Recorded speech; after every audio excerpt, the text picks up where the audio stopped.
Welcome Awesome. to Board Game Binge, the place where we bring you bite-sized, bingeable board game content from across the industry. I'm your host, James Staley, and in this episode, we're chatting with Stephen Schwartz, a game designer behind the current Kickstarter campaign for Slash and Spells. Stephen, along with Floyd Lu, form Burning Forge Games. Stephen, welcome to the Binge. How you doing, sir? Doing great. Thanks for having me on, James. Pleasure to be here. It's great to have you on.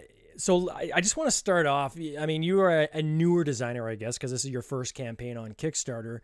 I always love to get into people's stories and kind of figure out, like, you know, what were you doing before this game design? How did you get into it? Kind of what's your day job? I want to jump into all of this. So starting off, how did you first get into board gaming? Have you been board gaming for a long time, or is this something that's more recent? Or I think since I was a little kid. Oh, nice. I mean, I think it got established really early on. My family is super big on Monopoly, Clue, Battleships, you name it, all sorts of different types of board games, Scrabble. We were just like a board game family in the sense that, like, you know, whenever, you know, the night would hit and people were looking for something fun to do, we'd pick up some board games. And that got me kind of started off, you know, down the road of just being very passionate and loving board games. And then, you know, I played a lot of Magic the Gathering growing up and was very nerdy in the sense that, you know, I love Warhammer 400K, and then played a lot of video games. And so those things are very like adjacent to each other. So as I got older, I started playing Catan, and then broke out into more complicated board games. And then, you know, now I kind of got into the hobby. It was kind of one of those things. It's like, oh, it'd be really cool to, you know, make a board game. Because we used to have a board game night at an old house that I used to have with a couple of roommates after I graduated college. Oh, that's cool. We used to have board game nights and bring out everything, Flux and you name it, just different board games, throw them all together and just play card games, board games. And so I just thought, oh, it would be really cool to make a player versus player kind of combat game. And I ended up making like a really like kind of crappy prototype. This was like 5 years ago. And just kind of that kind of always stayed with me, that, you know, it would be really cool to make a game like this where you can just kind of pick up and play. There's like some level of complexity there. There's a lot of character asymmetry, a lot of fun kind of abilities and different things you could do. And I think around 3 years ago, I started kind of putting some of the pieces together to start working on it. I had an old coworker who kind of let me know, like, oh, there's like this thriving community on Kickstarter for board games. And like, people like you who have an idea like this could make it happen.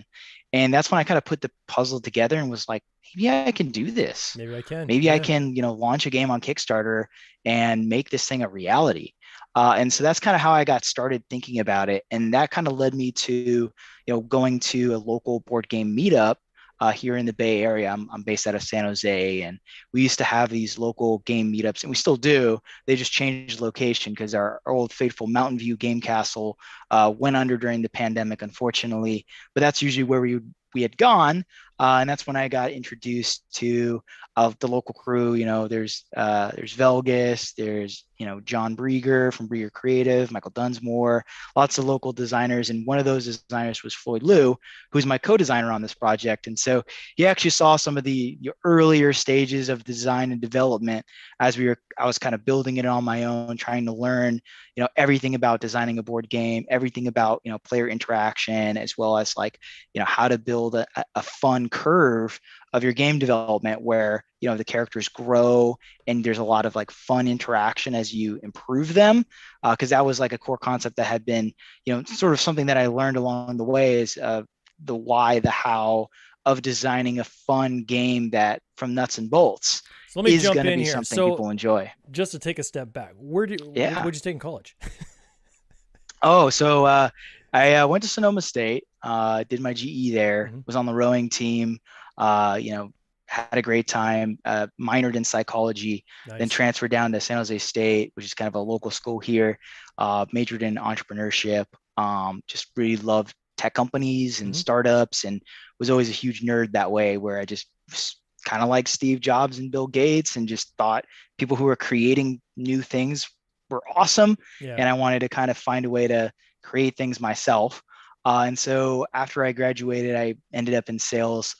Half my family's in Oh, that's sales good. for whatever reason. My mom's an accountant, but my dad's been in sales forever. And so for myself, it was kind of a way to get better at running a business, Yep. because I found that everyone who ran businesses or owned businesses had some sort of sales skills.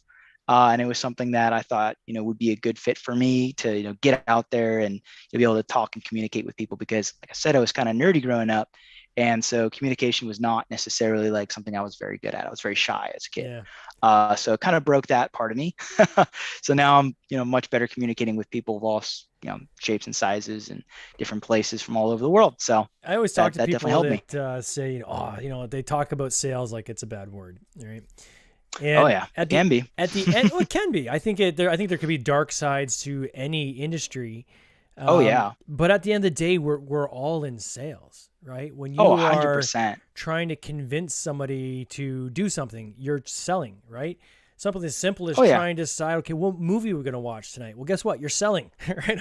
Oh What yeah. board game are we going to play tonight? We got 6 games to play, and there's one you want to play. Guess what? You're selling people Selling. on which game you're going to play Hmm. that night. So there's different iterations of that, but I think that sales is something that inherently is a great skill set to have, right? Because it's so transferable really to any industry. Then you're just talking widgets, right? Whether you're selling industrial supplies or you're selling services or you're selling board games, right? It's all just widgets, right? It's the same approach. It's just different industries that you're selling widgets in. So I think that's kind of cool. It's something I'm sure you can probably leverage quite a bit in your day-to-day approach, even on something like developing a board game, whether it be talking to your manufacturers, right? And trying to convince them on, I need better costing, right? Or on how you're speccing out, various retailers maybe to carry your game afterwards. You're trying to get retailers to profile your game before you launch. All this is involved in, exercising those skills. So I think that's pretty cool. Thanks, man. Yeah. No, I think kind of getting into that space has just been eye-opening. I think one of the things that I'm most passionate about when it comes to that is just helping people. Yeah. It sounds kind of counterintuitive, but at the end of the day, everything should be like an obvious good fit. Otherwise, people don't need it. Yeah. So, The cool thing about the board game industry is I find that there is an overwhelming desire for people to try to help other people, right? It oh, is, it's been wonderful. and Chandler Copenhaver, and I'll give him the plug from Backer Kit. He coined the term. I don't know if it was his or not, but he's the first time I heard someone say it is co-opetition, right? So Mm, in any other industry, your competitors you wouldn't be talking to saying how can we make this industry bigger and better, and how oh can we just yeah. keep making the pie big. You're focused on your own little slice, right? And this is the one industry where I think that you have people actively trying to pay it forward, actively trying to help people out. I mean, I'm looking at even your Kickstarter page. I can see the video was done by Ori Kagan, right, from Kagan Oh Productions. yeah. He's Great great. guy, super cool dude. He I reached out love to him. me I posted a video, right? So it was kind of a draft video we did because we were trying to get our campaign page kind of set up. And if anybody has done a Kickstarter, you got to kind of create the page before they give you your preview link, right? Your link that you can send to people Hmm. saying follow us. Well, you can't get that link until you actually create the page. So we wanted to create a video to do as a stand-in. And we use an AI generated voice. And I mean, I'm sure I'll do a video at some point on how to create a video cheaply. But, he reached out to me and said, hey, I know you got an AI generated voice. Let me know if you need help finding, voiceovers or, and he was very complimentary on, hey, if you're ever going to use stock video, this is the way to do it, to do a campaign. So it was nice, right? It was a community, right, of people reaching out, just touching base, saying, hey, how you doing? And, I hope you're doing okay. And, even before we went on the air, we talked a little bit about different people in the industry where they inspire us, right? And, Oh yeah. and you look to them and say, wow, you know what? if there's any industry to be in, man, this is the one, right? It is such a love It's fest. great. It is crazy. Who would you say were some of the influences you had coming into this industry? Like, I'm sure you did a lot of research ahead of time. We'll talk a little bit about your partner as well that's helped you with this campaign, because I want to give him some props and maybe you can talk about some of the stuff he did. But Sure. outside of him, who comes with a lot of experience on his own, what are some of the influences you had in the industry? So who are some of the people that maybe you kind of look to when you're getting into this?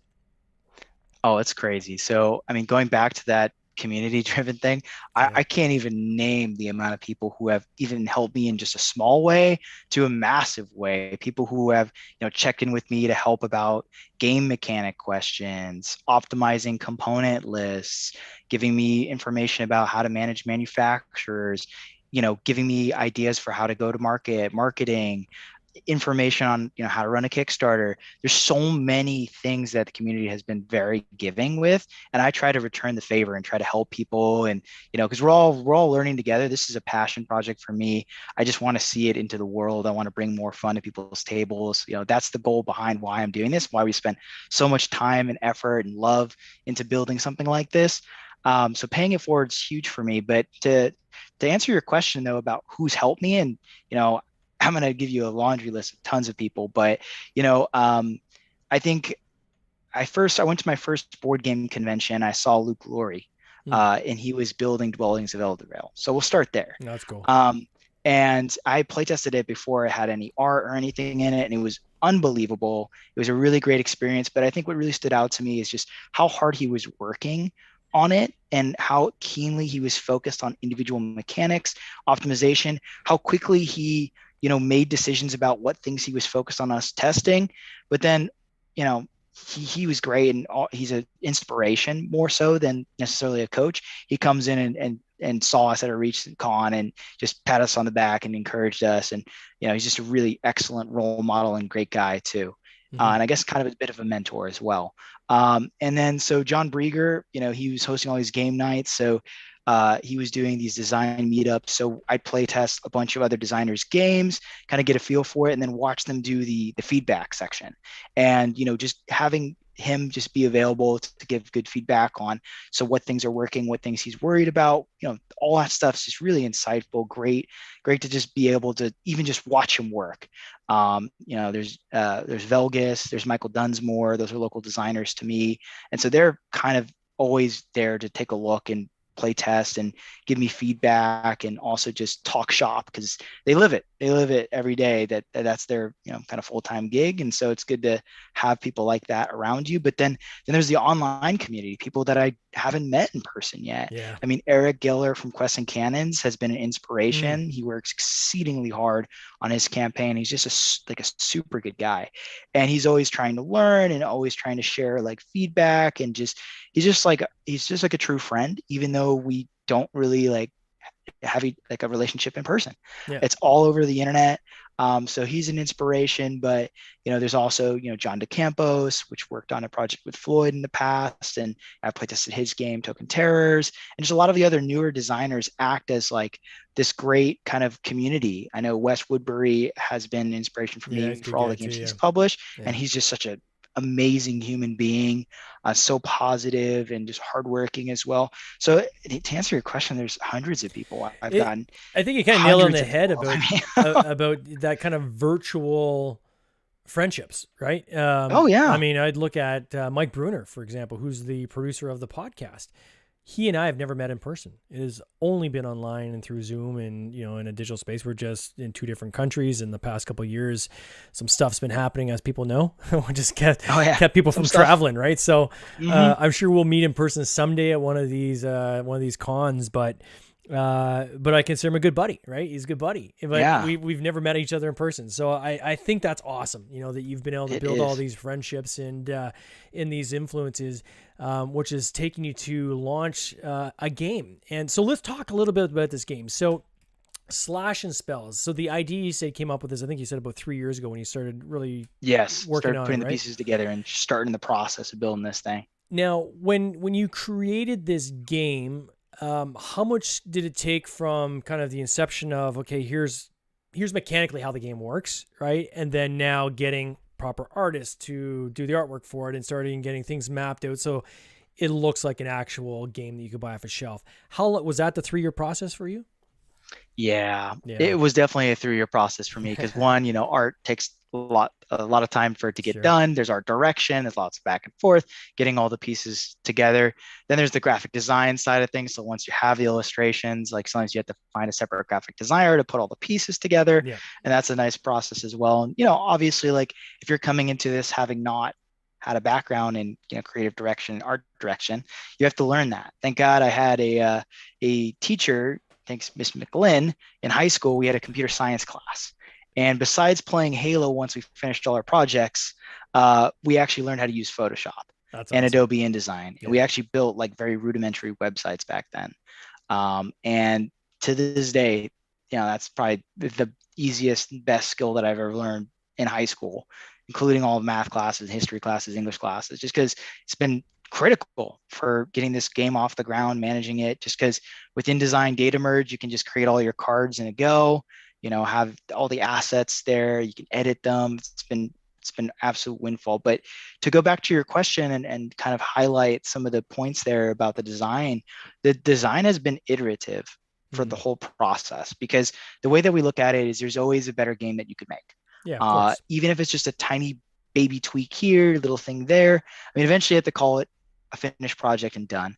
But, over the period of time, we've evolved certain things, but the core overarching kind of like concept has remained kind of focused on, this is a player versus player combat game focused on heroes that are deeply asymmetric, that have cool powers, cool cards, cool abilities that you can pick up and play, but have a lot to them. There's a lot of fun. There's different paths you can go down. It really is like really fun to play because you get to kind of create your hero. They have 3 different unique paths. One's a control path for each character that ties into the relics that they collect. Then there's a power path that's more focused on dealing damage directly and pushing that side of things. And then there's a growth path, which that kind of synergizes with the other 2 and works towards a long-term goal for that character. But all these are asymmetrical powers that have like a unique kind of ability that none of the other characters have. Yeah. And so from a design perspective, each one is like kind of picking up and playing a different game. We've got like these nice core systems that all of them share, so that whenever you pick up a new character, it's not completely foreign to you. There's some similarities, but there's enough going on in the asymmetry where it's really fun because you can build teams, or you can just do free for all. I'm going to share my screen in a second, and we're going to show people the game. But before we get there, I want to roll the tape back here a second on 2 things specifically. One that you kind of touched on, but I think it's important for people listening who maybe have not caught every single episode that we've done. But I'll go back to the episode we had with Sarah Keel, who is a very, very talented illustrator. But she's also a graphic designer, right? Those are different roles, right? And it's amazing the number of people that I talk to that say, oh, I need to find a graphic guy. Well, a graphic guy could be one of like 4 different things. So, try to think of whatever industry that the listener is in. So take even like marketing or sales, or take even engineering. Those are all very general terms that cover many, many different jobs, right? And in artwork is very similar to that. So an artist or an illustrator is a person that's actually drawing, right? That's creating something from their brain, where they're creating a picture. But they're not necessarily the one that's going to template that out and make sure your card layout and everything is properly done, and put your little icon in the bottom right hand corner and your point value in the top left hand corner and all these kind of things. That is a graphic designer. A graphic designer will do the templates, the layouts, and have the graphics kind of come together on your pieces. But the actual characters and so forth, that's an illustrator, right? So those are 2 different roles, and often I don't think we highlight that enough when we're talking to people, right? So I'm glad we touched on that. The other one is when you said we got to call it, and I think that's a great term to say. You know what? It's almost like you see an ER, right? It's like, we got to call it, right? We got to call it, and it's so true that I don't know any game designer that is ever happy with where they're at on their game. They always want to do something more. They always think there's something else that I can do. And at some point you got to stick that stake in the sand and say, you know what, we're going to call it. At this point, we're going to launch what we have here. And then, and I think it was when we were doing the Isle of Cats interview, and his name is now, I apologize, I can't remember the designer's name. But he was saying that, he had these ideas of things he wanted to. Actually, no, it wasn't that. It was we were talking Honey Buzz. It was Honey Buzz. Yeah, we're talking about Honey Buzz, the second interview, and what he was saying was, he had all these ideas he'd come up with on ways to enhance the game, and the way he dealt with it is he said, you know what, I put a stake in the sand and say, in the sand and say, okay, my game is going to come to this point, and I'm going to launch that, and then for expansions and other things I'm working on, that'll be kind of after that point in the sand, right? So these other ideas I have, I'm going to save them now for the add-ons and the second iteration and so forth of the game, but I have to have a game that is straightforward enough that people get it, whereas if I put too much in, it could be overwhelming, right? So it's kind of cool to hear from these other designers and kind of how they approach things, but you have these common themes across the board. So I digress. Let's jump into Slash and Spells. So I've got on my screen for people who are watching either live or on the replay. So talk to us about this game. So you've already said it's an asymmetric game. It is like a fantasy battle, I guess is the best way to character battle. Is the best way to describe it. I think now the number of characters again, did I hear somewhere it's like 16? It's a large number, right? How many characters can you choose? It's not 16, but it's 6. It's 6 characters. It's 6 characters, but they have 3 paths each. That's what I was thinking of. Okay. And so you can mix and match the paths. And so essentially within those 6 characters, there's a lot of depth. Like we would have loved to have added more than 6 characters. Yeah. We have a 7th character that might have been revealed by the campaign. But the 6 characters that we have that are the core characters, what's going on underneath the hood that makes them really special is every character has what we call a hero board, which is kind of where they store their attributes. So every character has different attributes. Attributes could be health, their base movement speed, as well as, their starting energy, and then also their might, which ties into their basic attack. This game is a pure action selection game with card play. Okay. So there's a lot of action selection elements to it. It's very much kind of like chess, but with card play. Mm-hmm. So it has a lot of fluidity in there because it can feel very tactile sometimes, where you take an action and set up something and then play some cards. And then all the systems tie together because of that action selection to create a nice balance within everything. The card play itself is super unique because of the asymmetry of that. So of the 3 different paths, I kind of highlighted that it's a control path, a power path, and a growth path, right? And so each character might have, for our Warlock Felifar, he has the void path, which ties into his voidling token, and that voidling can allow him to swap contents of 2 spaces between him and the voidling. So you can pull players to you, you can move to the space of the voidling, you can move relics with you, you can move your tokens, you can move your teammates tokens, you can move your opponent's tokens. And so that's just one path for him. So that's the voidling control path that allows him to control the field. Now, but in that, there's 18 cards per character. And of those 18 cards, there's 6 that are control, 6 that are power, and 6 that are growth. And each one of these cards has unique art, and it has a unique ability tied into that. So how many pieces of art is there altogether? Like how many? Because there's a lot, right? So I don't want to skip over that. Like how much art is in this? How many unique pieces? We got 145 plus unique pieces of art. Yeah. So there's a lot of unique art in this game, and it's beautiful. We spent a lot of time really and money, I'm sure, dialing in. Oh yeah, that definitely is part of it. To get good art, you have to spend money, and we take care of our artists, and we love him. He's a great guy, and honestly, he's been with us, working on this project for the whole timeline. So he's a really awesome human being, and the art is cool. Been a friendship. People who like fantasy, it is awesome. Like it's not like, even like I'm showing some of the character images on the on the page here, and it's not like you've got this kind of like a character with like no background. Like there's backgrounds on most of these cards, right? And I mean, for someone that has spec'd out art in the past, there's different levels of art that you can get done, and usually illustration, if you're doing characters illustrations, the most economical way to do it, quite frankly, is just to get the character with just some kind of like gradient behind them, right? Solid, like a gradient color behind them. But for them to actually illustrate, thematic backgrounds behind each of the cards too. Like you can tell that you guys put a lot of time and effort into developing that, which is crazy good. And then that also flows into your standees. And I'm showing these Hmm. standees as well, which look super cool. Are they Oh yeah. double-sided, these standees as well? Like I can't tell from the actual page, but like, is there art on both sides of them, or how's that work? There is art on both sides of them. It is the same art on both sides right now. Got it. Could be a stretch goal that we unlock that there's different backside art, but for right now, the standees have art on just one side, Mm-hmm. and that the way that they design them is that it's visible on both. So it's Mm, printed on one, and they print it on the inside of the other one, so that on mm, both sides you can see the character no matter what I direction you're see. looking at it. So it's actually quite nice.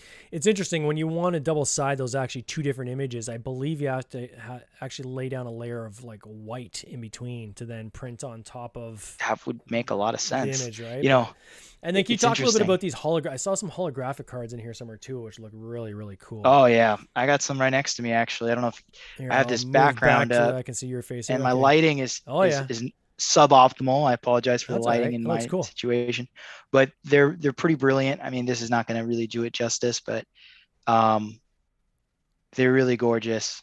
And I'm super passionate about, holographic cards growing up, playing Pokemon and Magic the Gathering and all sorts of games. They just really add a lot of like beautiful specialness to every game that they're in. And some of the things that we're trying to do there is add unique alternative art for certain cards. So Hmm. there'll be some alternative art for specific cards. So you can get the regular art and holographic, but you also get alternative art for some of the cards. Those are all going to be like Kickstarter exclusive as well.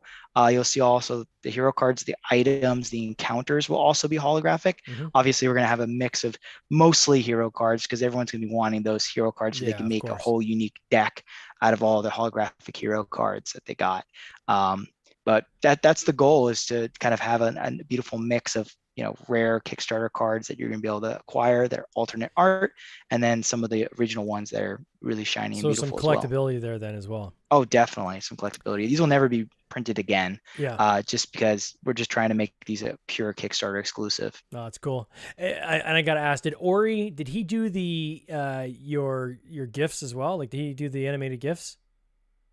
Oh yeah, so those were taken from the video he made, Okay, and so those gifts were made via his video, so and cool. so Yeah. I might have done some of the gifts as well. He offered to do them, but I figured out a way to do them. So those are me. So it's not his work, but it is his work that created the gifts because it's taken directly out of the Kickstarter video that he did, and he did a phenomenal job on it. I Oh, mean, that's cool. me and Floyd were blown away. He had done Floyd's previous game, Koi Garden. And I've always wanted to work with him. I'd been talking to him a while back and telling him that, once we got the Kickstarter, I'd be tapping his shoulder just because he does great work, and he's a great human being as well, and he added a lot of value to the creative process, and Yeah. just in general he's a wizard. Oh, for sure. And Koi Guard, I mean, that was everywhere not too long ago too, right? So a Oh lot yeah. of coverage on that. I gotta ask. So how did you create the gifts? Did you use like Photoshop or something? Did you dump the video into Photoshop? And Honestly, I'm trying to remember. So Adobe has like an express wizard for creating the GIFs where you can segment your video. You just upload your video, and then you can segment the time periods, yep. and then it's going to export it in various different qualities. And then I think I used this GIF optimizer to kind of, because once you do that out of the Adobe thing, the file size is just Oh, they're massive. ginormous. Yeah. Like, and you just can't put that on a Kickstarter page. So then I forget the tool called, it's like GIF optimizer. If you just Google GIF optimizer, I think it's Easy GIF or something. Yeah. It's a free website where you can, uh, use the lossy bar Yeah. to lower the quality of it so that it can load faster, Yeah. because Yeah. I've seen some Kickstarter pages that had really good ones, like really high quality GIFs, but the whole page took like 3 or 4 minutes for me to load. And by that Yeah. It's not time, good. You're moving it's on not a by that point, right? exactly, it's not a great customer experience. So I'd rather them be able to see and digest what's happening on the video and have it be a tiny bit more grainy than I would personally like, but for it to load in a reasonable time so that they have an opportunity to ingest the information. So what comes next after this campaign? So once this campaign's done, what's your plan? So the game plan for the game is, obviously, like we've been having conversations with manufacturers, and we've already like locked down our preferred manufacturer. We have a shipping fulfillment partner, but the next like couple months, I think probably like 6 months after, the funding of the Kickstarter would be essentially we have some stretch goals that would be unlocked, as well as some final bits and pieces for art and tweaking and graphic design, and having the editor go through everything one more final pass, getting the files ready for printing with the manufacturer as well. We'll probably be doing a little bit more development, just polishing up every little thing, putting it through some additional playtesting phases to see if we can find any errors or bugs. We've already spent an exhaustive amount of time doing that, but when you go to actually create the game, you really want to beat that into a pulp, make sure there's nothing that you haven't missed, even though we've had a lot of playtesting, a lot of other designers who are published come and playtest it and try to break the game. So for us, it's more like finish up any remaining art. 90% of all the art's basically done for this game, so we don't have too much art to do, which is great. So it's mostly just kind of getting everything ready for manufacturing. Nice. Working with the manufacturer, scoping, getting kind of the prototypes back from them, and then making sure that those are all good, refining some colors and stuff, making sure the files are in the format that you need, send it back, keep going back and forth. And then at that point, we'd be ordering it, getting it on a boat, getting it out to the fulfillment partner and shipping it. Awesome. So I'm going to put a link in the show notes of the podcast. They'll take you straight to the campaign. If people want to check out the campaign page, it'll be in the show notes. The game is called A Slash and Spells. If people want to follow Burning Forge Games, how best do they do that? So we have a Kickstarter, or Kickstarter page would be the primary way to go interact with us. That's our game thing. But then additionally, we have both a Facebook page. So we have a Facebook page for Slash and Spells, but I direct you to the group. So there's a group within that page.